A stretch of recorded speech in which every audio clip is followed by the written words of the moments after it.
Hello my awesome students, welcome to the channel class 10 maths के chapter number 3 का आज हम इंट्रोडक्शन स्टार्ट करने वाले हैं। जो हमारे चैप्टर का नाम है pair of linear equations in two variables. ठीक है, चैप्टर नंबर 1 और 2 की न्यू सिलेबस के अकॉर्डिंग वीडियोस चैनल पर अपलोडेड है, वहां से जाकर आप वो वीडियोस चेकआउट कर सकते हैं। राइट, सो सबसे पहले हर वीडियो की तरह, क्योंकि हम न्यू सिलेबस के अकॉर्डिंग बात करें, बट कुछ स्टूडेंट्स ऐसे भी होंगे जिनके पास मैथ्स की ओल्ड बुक है। राइट, तो ओल्ड बुक में से आपको क्या करना है, ओल्ड बुक में से आपको पेज नंबर 39 to 44 पर जो टॉपिक मेंशन है pair of linear equations in two variables, वो आपको नहीं करना है। ठीक है, और उसी चैप्टर इन्हीं पेजेस पर आपकी एक्सरसाइज मेंशन है, एक्सरसाइज 3.1। ना ही आपको ये एक्सरसाइज करनी है ओल्ड बुक में से, और ना ही आपको इस एक्सरसाइज से पहले जो एग्जाम्पल्स दिए हुए, ना ही आपको वो एग्जाम्पल्स करने हैं। ठीक है, सो पेज नंबर 39 to 44 पे जितना भी कंटेंट है वो सारा आपका डिलीटेड है। ओके, नेक्स्ट क्या डिलीटेड है हमारा, पेज नंबर 57 to 69 लास्ट के दो एक्सरसाइज, उन पे हमारा टॉपिक क्या मेंशन है, क्रॉस मल्टीप्लिकेशन मेथड और equations reducible to pair of linear equations in two variables. इन दोनों टॉपिक्स के अंदर हमारे पास एक्सरसाइज जो कवर अप हो रही हैं वो है एक्सरसाइज 3.5 और एक्सरसाइज 3.6। ना तो हमने एक्सरसाइज करनी है, ना ही हमने एग्जाम्पल्स कवर अप करने हैं, और ना ही हमने इन दोनों टॉपिक्स का कॉन्सेप्ट पढ़ना है। ठीक है, तो अगर आपके पास ओल्ड बुक है तो आप अपने ये दोनों टॉपिक्स में मार्क कर लीजिए बुक में कि ये जो है आपको टॉपिक्स नहीं करने। जितना भी कंटेंट इन दोनों पेजेस पर है आपको कुछ भी नहीं करना। ठीक है, तो स्टार्ट करते हैं अपनी न्यू बुक के अकॉर्डिंग। सबसे पहले समझेंगे कि इसका मतलब क्या होता है pair of linear equations in two variables, then इसके हम टॉपिक स्टार्ट करेंगे। सो अब इस कॉन्सेप्ट को समझने से पहले हम क्या करते हैं, एक बार हम सेकंड चैप्टर के अपने थोड़ा सा कॉन्सेप्ट रिवाइज कर लेते हैं। ठीक है, सेकंड चैप्टर में हमने पॉलिनोमियल्स के बारे में पढ़ा था, क्वाड्रेटिक पॉलिनोमियल्स के बारे में। ठीक है, तो ये हमारे क्या थे, क्वाड्रेटिक पॉलिनोमियल था। राइट, क्योंकि इसकी हाईएस्ट डिग्री जो थी वो हमारी हाईएस्ट डिग्री इनकी कितनी थी, हमारी 2 थी। सो इसीलिए हमने इनको क्या नाम दिया था, क्वाड्रेटिक पॉलिनोमियल। ऐसे ही मैंने आपको दो और बताए थे, लीनियर पॉलिनोमियल क्या होगा जब हमारी हाईएस्ट डिग्री कितनी होगी, 1 होगी। ऐसे ही हमने एक और पॉलिनोमियल के बारे में पढ़ा था, क्यूबिक पॉलिनोमियल के बारे में, कि अगर हमारी हाईएस्ट डिग्री जो है वो क्या है, 3 है, सो दैट मीन्स वो कैसा होगा, हमारा क्यूबिक पॉलिनोमियल होगा। ठीक है, और इन सब के अंदर हमने क्या बोला था कि जो ये x है, ये x या कोई भी अल्फ़ाबेट जो होगा वो हमारा क्या कहलाता है, वेरिएबल होता है। ठीक है, क्योंकि इसके पास सिर्फ एक ही वेरिएबल था तो इसीलिए ये हमारे किस में थी इक्वेशन, 1 वेरिएबल में। ठीक है, तो अब नाम समझो, चैप्टर का नाम से आपको समझ में आएगा कि हम बेसिकली करने क्या वाले हैं, लीनियर इक्वेशंस। मतलब हम जो पढ़ेंगे वो कौन सी टाइप पढ़ेंगे, लीनियर इक्वेशंस पढ़ेंगे। ठीक है, तो लीनियर का मतलब यानी कि जो भी हम पढ़ेंगे वो हमारी किस में होगी, लीनियर होगी। मतलब इसकी हाईएस्ट डिग्री कितनी होगी, 1 होगी। देन आती है बात इक्वेशन की। देखो अभी हमने पढ़ा था पॉलिनोमियल्स के बारे में, तो अब हम किसके बारे में पढ़ रहे हैं, नया कॉन्सेप्ट क्या है हमारा, इक्वेशन। इक्वेशन नाम से अगर आप समझने की कोशिश करोगे, इक्वेशन का क्या मतलब है, इक्वेट करना चीज़ों को। ठीक है, चीज़ों को बैलेंस करना। जैसे आप मान लीजिए आपने मार्केट में वेइंग मशीन्स देखी हैं। ठीक है, तो एक साइड पे हम अपना वेट रखते हैं और एक साइड पे हमारा जो है वो मटेरियल होता है, दोनों को हम इक्वेट करते हैं, बैलेंस करते हैं। वही चीज़ हमारे पास यहाँ पर है कि जैसे ये हमारे पास एक साइड ये वेट हो गया सपोज कर लो, और ये हमारे पास कुछ भी हमारा मटेरियल हो गया। मतलब जब भी हमारे पास left hand side equal to का सिंबल आ जाएगा बीच में, किसके इक्वल होगी, हमारी लेफ्ट हैंड साइड के, तो उस चीज़ को हम क्या बोलते हैं, इक्वेशंस बोलते हैं। ठीक है, कैसी इक्वेशंस पढ़नी है हमने, लीनियर इक्वेशंस, मतलब जिनकी हाईएस्ट डिग्री क्या होगी, 1 होगी। आगे बढ़ते हैं, चैप्टर के नाम में क्या है, 2 वेरिएबल्स। मतलब कितने वेरिएबल्स होने चाहिए इसमें, 2। अभी तक मैंने आपको बताया ना, अभी तक हमने कितने वेरिएबल्स के बारे में पढ़ा है, 1 वेरिएबल के बारे में। तो मतलब क्या हो गया कि अब हमारी इक्वेशन क्या बन जाएगी, x + y = 2। मतलब इसमें 2 वेरिएबल्स आएंगे, 2 अल्फ़ाबेट्स आएंगे, वो एक्स वाई की फॉर्म में हो, वो पी क्यू की फॉर्म में हो, प्लस माइनस की फॉर्म में हो, p/2 -3 -q/4 इस तरह से हो। लेकिन हमारे पास बेसिकली क्या होगा, 2 वेरिएबल्स होंगे प्लस हमारे पास इक्वेशन में लेफ्ट हैंड साइड भी होगी और हमारे पास यहाँ पे राइट हैंड साइड भी होगी, क्योंकि हम किसके बारे में पढ़ रहे हैं, इक्वेशंस के बारे में, और उनकी जो हाईएस्ट डिग्री होगी वो कितनी होगी, 1 होगी। देन एक वर्ड और लिखा है पेयर। पेयर का क्या मतलब होता है, जैसे आप बोलते हो कि हमने पेयर ऑफ सॉक्स खरीदी, ठीक है, तो कितनी सॉक्स आते हैं उसमें, 2। पेयर ऑफ शूज़, शूज़ मतलब कितने शूज़ खरीदे आपने, 2 शूज़।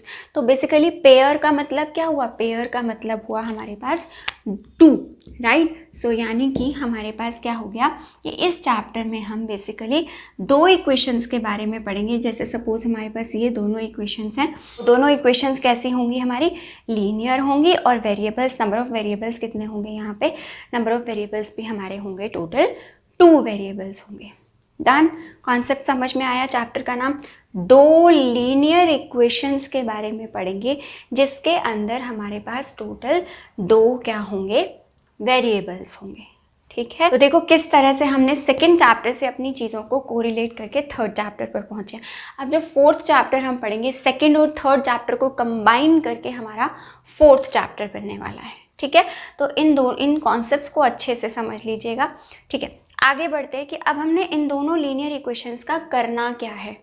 तो अब हमने ये तो समझ लिया, ये तो हमें समझ में आ गया कि हम इस चैप्टर में 2 लीनियर इक्वेशंस के बारे में बात करने वाले हैं, लेकिन इन दोनों लीनियर इक्वेशंस का हमें करना क्या है, ठीक है, क्या क्या लॉजिक अप्लाई करना है इन दोनों लीनियर इक्वेशंस पे। जैसे देखो, जैसे अभी हम सेकंड चैप्टर में क्या कर रहे थे, क्वाड्रेटिक पॉलिनोमियल था हमारे पास कोई भी, वहाँ से हमने किसकी वैल्यूज़ फाइंड आउट की थी, एक्स की वैल्यूज़ फाइंड आउट की थी, ठीक है। और उसी चीज़ को हम क्या बोलते थे, ज़ीरोज़ बोलते थे, ठीक है। एक्स की हमने कुछ ना कुछ वैल्यूज़ निकाली थी, 2 वैल्यूज़ निकाली थी, क्योंकि क्वाड्रेटिक पॉलिनोमियल था तो 2 ही हमारी ज़ीरोज़ बनती थी, राइट। सेम काम हम यहाँ पर भी करेंगे। वेरिएबल की वैल्यू निकाली थी ना बेसिकली हमने वहाँ पे, यहाँ पे भी हमारे पास अब 2 वेरिएबल्स हैं, तो इन्हीं दोनों वेरिएबल्स की वैल्यू हम फाइंड आउट करेंगे। और जिस चीज़ को हम क्या बोलते हैं, वहाँ यहाँ पर हम क्या बोल रहे थे कि हम ज़ीरोज़ फाइंड आउट कर रहे हैं, और यहाँ पर जब हम एक्स और वाई की वैल्यूज़ फाइंड आउट करेंगे, उस चीज़ को हम क्या बोलते हैं, उस पार्ट को हम बोलते हैं सॉल्यूशन ऑफ लीनियर इक्वेशंस, ठीक है। सेम काम हमने क्वाड्रेटिक पॉलिनोमियल के लिए किया, सेम काम अब हम लीनियर इक्वेशंस के लिए करेंगे, बस नाम बदल गया। वहाँ हम इस चीज़ को ज़ीरोज़ बोल रहे थे, यहाँ पे हम इस चीज़ को लीनियर इक्वेशंस का क्या बोलने वाले हैं, सॉल्यूशन बोलने वाले हैं। Done, okay. अब इसके बाद हमारे पास क्या आता है, जैसे आपने इस चैप्टर में, सेकेंड चैप्टर में ज़ीरोज़ फाइंड आउट करने के आपने 2 मैथड सीखे, ठीक है। फर्स्ट एक्सरसाइज में हमने ग्राफिकल मैथड सीखा था, ठीक है, कि ग्राफ से हम कैसे ज़ीरोज़ फाइंड आउट कर सकते हैं। देन उसके बाद सेकेंड एक्सरसाइज में हमने सीखा splitting the middle term method, right, splitting the middle term का मेथड सीखा हमने, ज़ीरोज़ फाइंड आउट करने का, सॉल्यूशन फाइंड आउट करने का। अब ऐसे ही यहाँ पर भी हमारे पास सॉल्यूशन फाइंड आउट करने के हमारे पास 2 मेथड्स हैं। एक मेथड का नाम हमारा क्या है, ग्राफिकल मेथड, जो मेथड आपने क्लास 9th में भी पढ़ा हुआ है, ठीक है। क्लास 9th में आप ये मेथड पढ़ चुके हैं, रिवाइज करेंगे इस मेथड को। उसके बाद सेकंड मेथड जो है उसका हमारे पास जो नाम है यहाँ पर, वो नाम क्या है, algebraic method, right. And algebraic method में हमारे पास फर्दर 2 टेक्निक्स हैं, जिसमें एक को हम क्या बोलते हैं, सब्स्टिट्यूशन मेथड, और दूसरे को हम क्या बोलते हैं यहाँ पर, एलिमिनेशन मेथड, ठीक है। और पहले सिलेबस में एक और मेथड हुआ करता था, क्रॉस मल्टीप्लिकेशन, वो आपके सिलेबस में से अब डिलीट हो चुका है, राइट।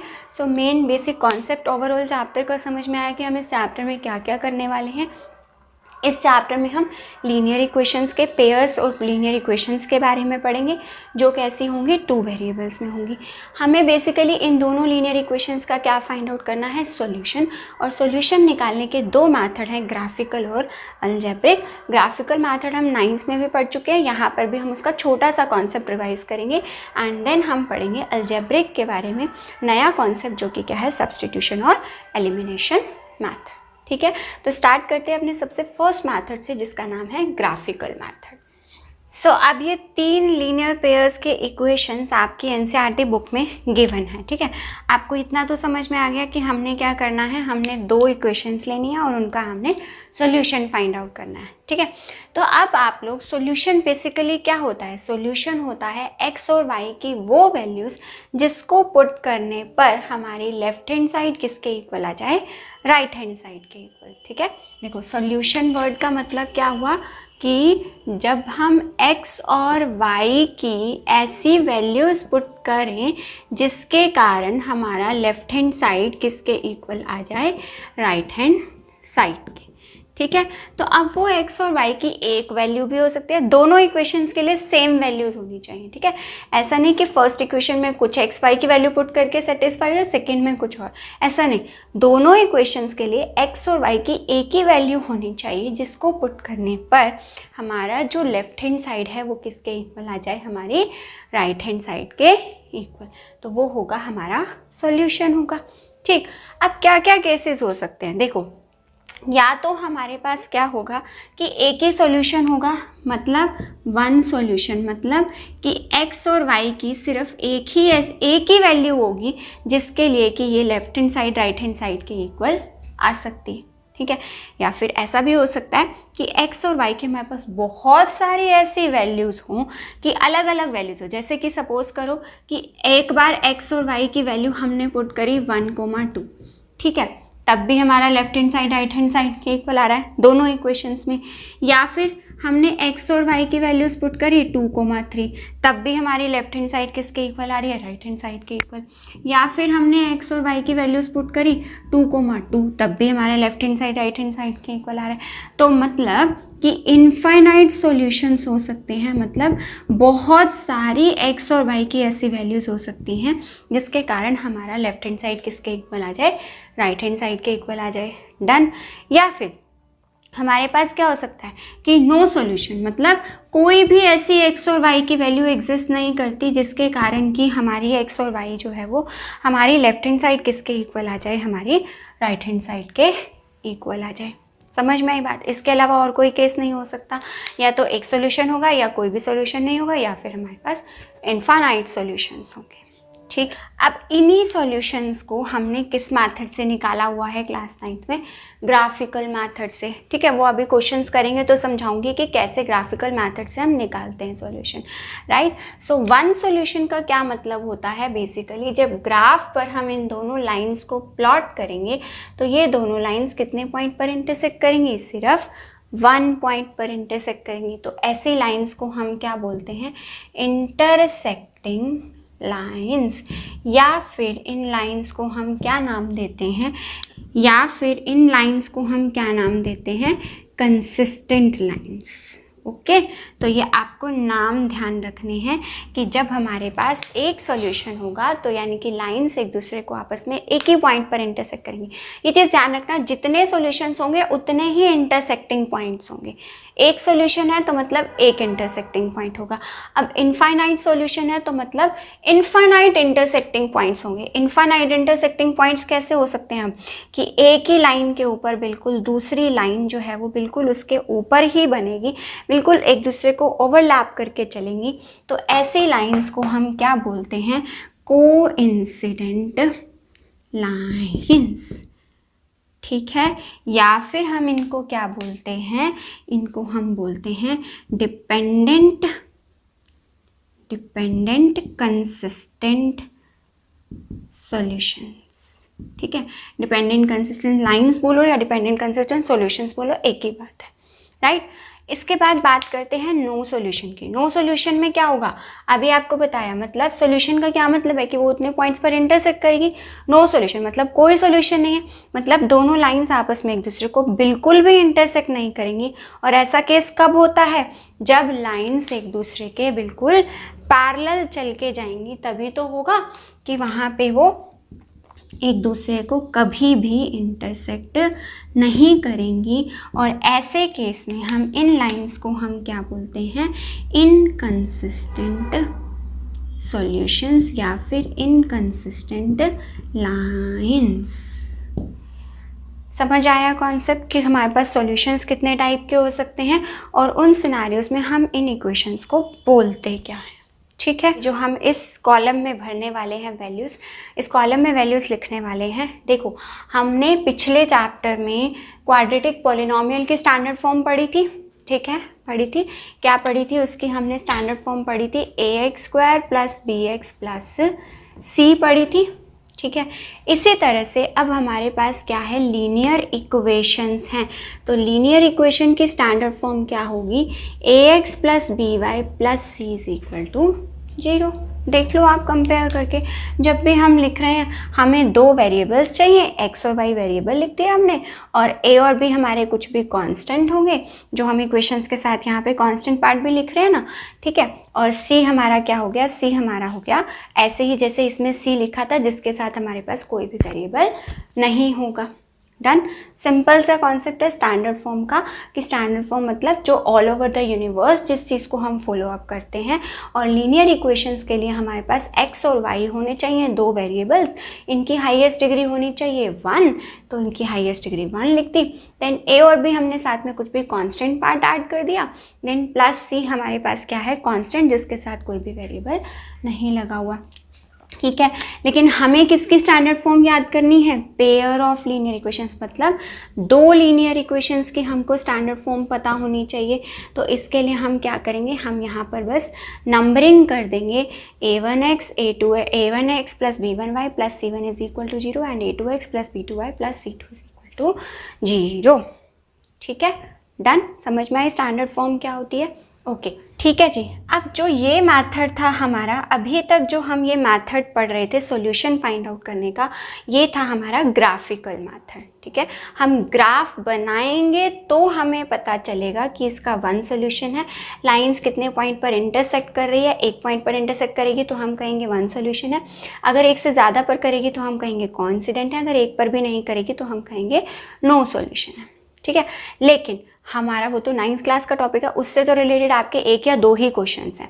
लेकिन अगर मैं आपसे कहूँ कि बिना ग्राफ बनाए आप बता दो कि इन दोनों लाइंस लीनियर इक्वेशंस के आपके पास 1 सॉल्यूशन है या इनफाइनाइट सॉल्यूशन है या फिर आपका नो सॉल्यूशन है। ठीक है, बिना ग्राफ बनाए अगर मैं आपसे कहूँ तो आप क्या करोगे? आप इन दोनों के आप जो कोफिशिएंट्स हैं वेरिएबल्स के, इन दोनों वेरिएबल्स के कोफिशिएंट्स को हम कंपेयर करेंगे, इनकी रेशियो निकालेंगे।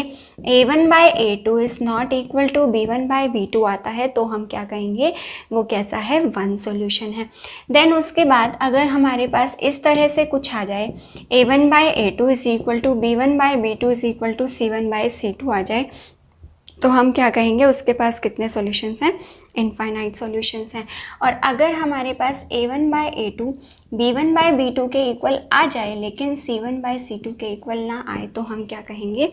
कि यहाँ पर कोई भी सॉल्यूशन एग्जिस्ट नहीं करता। ठीक है, सो क्वेश्चंस को करने से पहले आपको ये बेसिक कॉन्सेप्ट सारे पता होने चाहिए, इसीलिए हमने पहले ज़्यादा कॉन्सेप्ट्स पर फोकस किया है। क्या क्या कॉन्सेप्ट पढ़ा है, क्विक रिवीजन कर लेते हैं। सबसे पहले हमने सीखा कि हम इस चैप्टर में 2 लीनियर इक्वेशंस के बारे में पढ़ेंगे, जिसके अंदर हमारे पास 2 वेरिएबल्स होंगे। ठीक है, देन इन दोनों लीनियर इक्वेशंस का हमने करना क्या है? इन दोनों लीनियर इक्वेशंस के हमने सॉल्यूशंस फाइंड आउट करने हैं। सॉल्यूशंस का मतलब हमें x और y की ऐसी वैल्यूज़ फाइंड आउट करनी है जिसके कारण हमारा लेफ्ट हैंड साइड किसके इक्वल आ जाए? राइट हैंड साइड के इक्वल आ जाए। यहाँ तक हमने सॉल्यूशंस का कॉन्सेप्ट पढ़ा। अब सॉल्यूशंस निकालने के हमारे पास 2 मेथड सिलेबस में है, एक ग्राफिकल और एक अलजेब्रिक। ठीक है, अभी हम ग्राफिकल की बात करें। ग्राफिकल में अब हमारे पास 3 वेज आए कि कितने सॉल्यूशंस हो सकते हैं, या तो एक सॉल्यूशन होगा या इनफाइनाइट सॉल्यूशन या फिर नो सॉल्यूशन। और सॉल्यूशन का मतलब क्या हुआ? कि जितने बार हमारे पास ये लाइन इंटरसेक्ट करेंगी ग्राफिकल बनाने के बाद, उतने ही नंबर ऑफ इसके क्या होंगे? सॉल्यूशंस होंगे। अगर एक सॉल्यूशन है तो उसको हमने इंटरसेक्टिंग लाइंस बोला या फिर कंसिस्टेंट लाइंस बोला। अगर बहुत सारे पॉइंट्स में मतलब बिल्कुल एक दूसरे के ऊपर ऐसे ओवरलैप कर रही हैं दोनों लाइंस, तो यानी कि कितने हो गए? कोइंसिडेंट या फिर डिपेंडेंट। अगर दोनों बिल्कुल एक दूसरे के पैरेलल चल के जा रही हैं तो यानी कि क्या हो गया? नो सॉल्यूशन, या फिर उसी को ही हम क्या बोलते हैं? Inconsistent line. अब इससे हम एक स्टेप फर्दर आगे बढ़े कि बिना ग्राफ बनाए हम कैसे पता लगा सकते हैं? हम पता लगा सकते हैं दोनों इक्वेशंस के कोफिशिएंट्स की रेशियो निकाल के हम पता कर सकते हैं कि उनका वन सोल्यूशन होगा या इनफाइनाइट सोल्यूशन होगा या फिर हमारे पास नो सोल्यूशन होगा।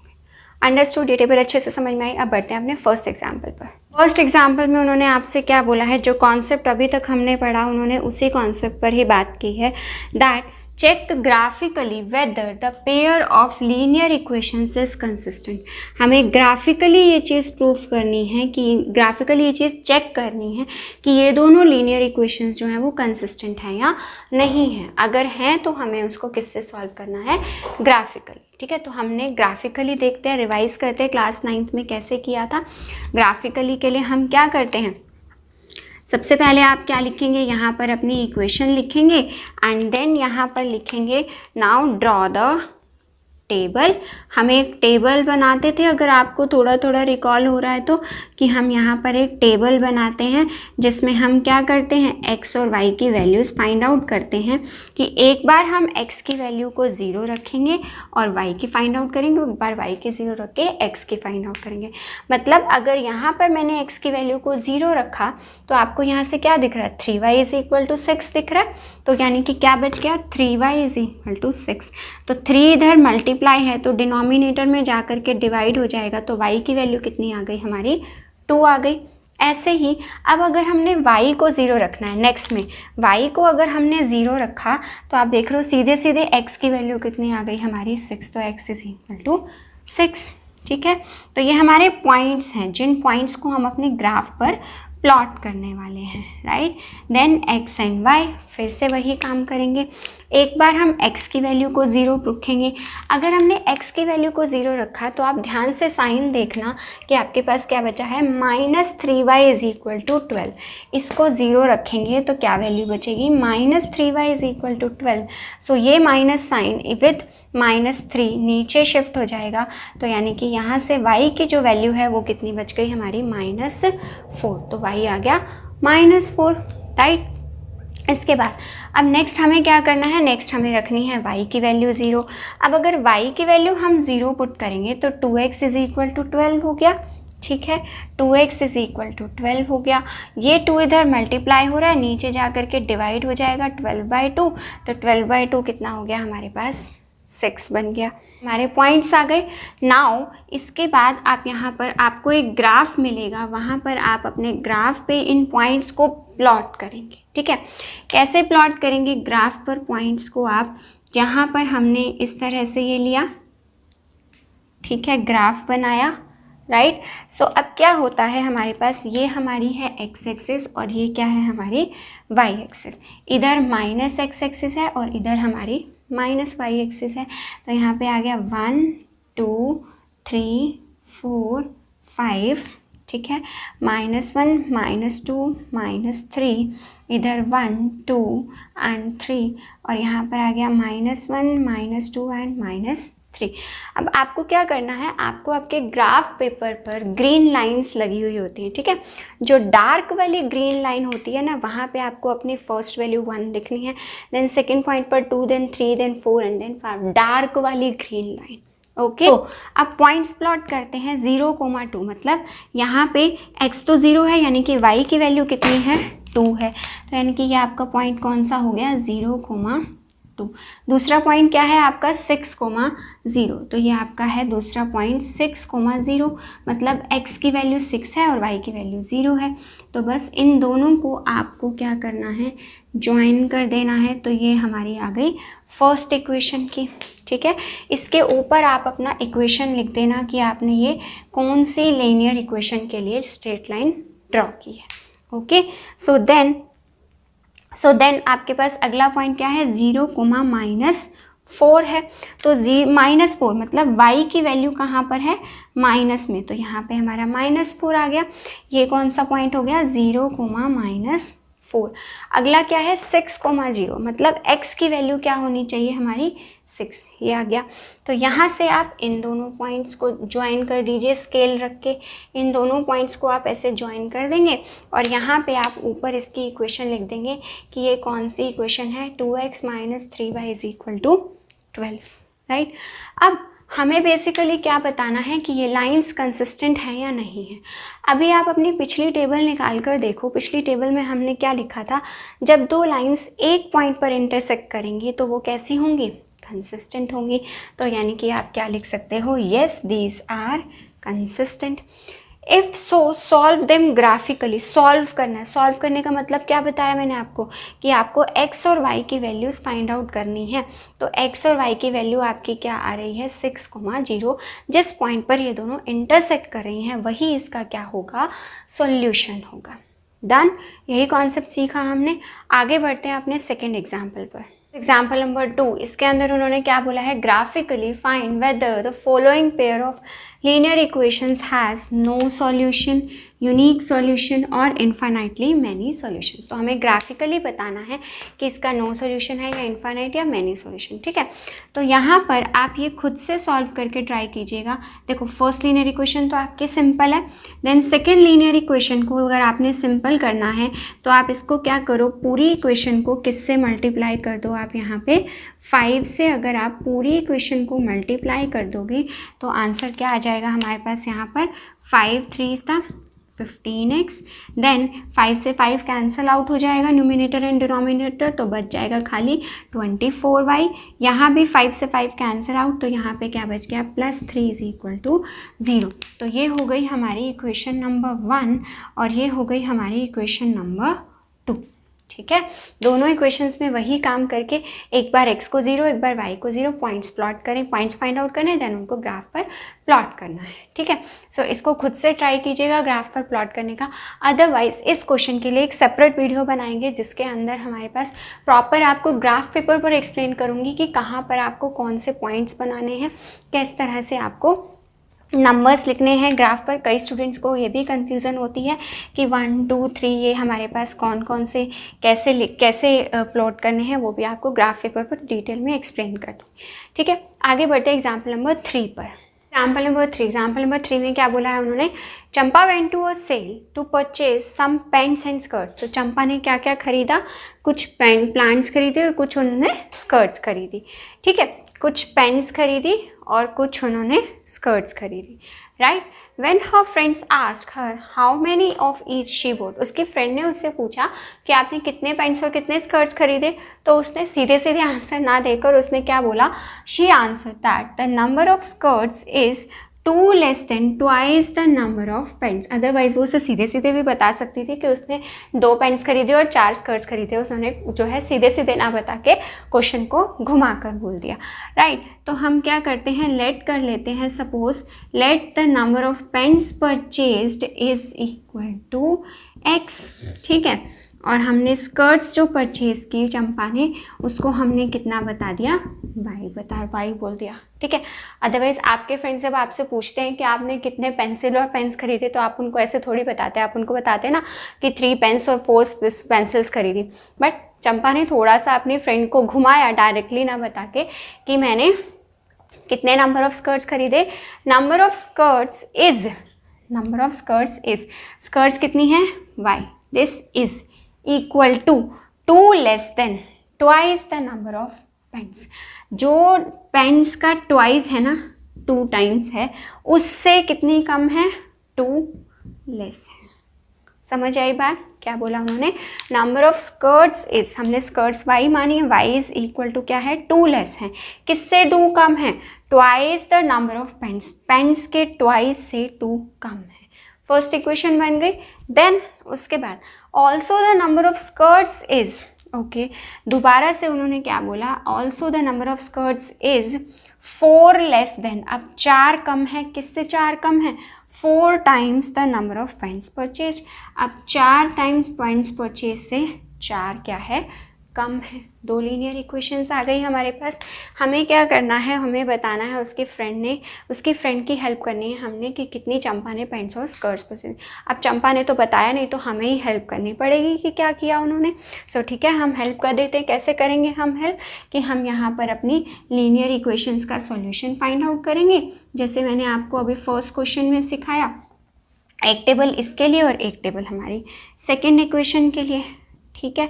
तो यहाँ पर क्या हो गया, x और y। अब एक बार हमें क्या करना है, x की वैल्यू 0, एक बार y की वैल्यू 0। अगर x की वैल्यू 0 पुट करेंगे तो y इज इक्वल टू क्या दिख रहा है आपको, -2 दिख रहा है, तो y इज इक्वल टू -2 हो गया। अब नेक्स्ट टाइम जब y की वैल्यू 0 पुट करी तो क्या आ गया, y की वैल्यू जब 0 पुट की 0 इज इक्वल टू 2x - 2 हो गया। ये 2 इधर शिफ्ट हो जाएगा, प्लस का 2 इज इक्वल टू 2x, तो 2/2 कितना हो गया हमारे पास, 1 हो गया।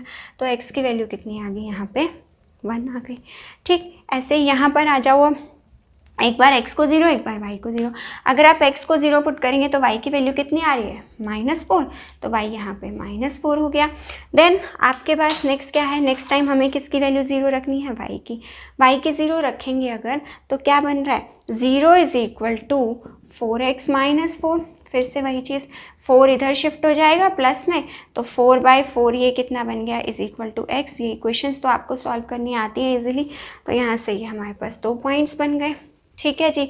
अब इसके बाद क्या करना है, हमें बनाना है ग्राफ, क्योंकि हमें उसकी पैंट्स और स्कर्ट्स की वैल्यू बतानी। वो कैसे पता चलेगी, इंटरसेक्टिंग से, कि जब दोनों जिस पॉइंट पे इंटरसेक्ट करेंगे वो हमारे क्या हो जाएंगे, उतने नंबर ऑफ पैंट्स और उतने नंबर ऑफ स्कर्ट्स। फिर से वही चीज़, जो डार्क वाली लाइन होगी उसको आप नंबर देंगे 1 2 3 इस तरह से, और जो हमारे पास स्मॉल वाली लाइंस होंगी उनको आप स्किप कर देंगे। ठीक है, वो हमको नहीं लेनी है। ये हमारी x एक्सिस है और ये हमारी क्या है, y एक्सिस है। सो क्या है पॉइंट 0, -2, मतलब y की वैल्यू दी हुई है -2, तो हमारे पास ये कोऑर्डिनेट क्या हो गया, 0, -2। देन नेक्स्ट कोऑर्डिनेट क्या है, 1, 0। अब x की वैल्यू गिवन है ना आपको, y तो 0 है, तो यानी कि ये पॉइंट कहाँ पर प्लॉट होगा, यहाँ पर। ज्वाइन कर दो दोनों को। ठीक है, इसके ऊपर अपनी इक्वेशन नंबर लिख दो। क्या है equation, y is equal to 2x - 2। ये जरूर लिखना स्टूडेंट्स, ये लिखना भूल जाते हैं जिससे कि एग्जामिनर मार्क्स डिडक्ट कर लेते हैं। ओके, देन उसके बाद सेकंड है 0, -4। तो y की जगह पे y कितना है हमारा, -4, तो ये पॉइंट क्या हो गया हमारा, 0, -4। नेक्स्ट क्या है 1, 0। फिर से वही ये वाला पॉइंट आ गया 1, 0।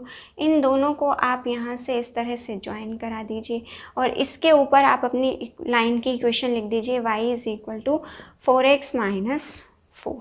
ठीक है, देख लो कहाँ इंटरसेक्ट कर रही है, 1, 0 पे इंटरसेक्ट हो रहे, मतलब कि 1, 0 हमने क्या लेट किया था, 1, 0 का क्या मतलब हुआ कि x की वैल्यू कितनी है हमारी, 1 है, और y की वैल्यू कितनी है हमारी, 0 है। तो आप क्या लिखेंगे लास्ट में अपना final answer, that number of pants purchased is equal to 1 and the number of skirts purchased is equal to 0। ठीक है, तो समझ में आई बात, हमको क्या करना है और कैसे करना है। लिखेंगे जब नोटबुक में तो कैसे लिखेंगे, पहले ये वाले दोनों सेंटेंस लिखेंगे, देन आप ये टेबल बनाएंगे, एक तरफ इस इक्वेशन के लिए, एक तरफ इस इक्वेशन के लिए, उसके नीचे उसके साथ आप ग्राफ पेपर चिपकाएंगे, ग्राफ पेपर पे आप ये सारा कुछ करेंगे।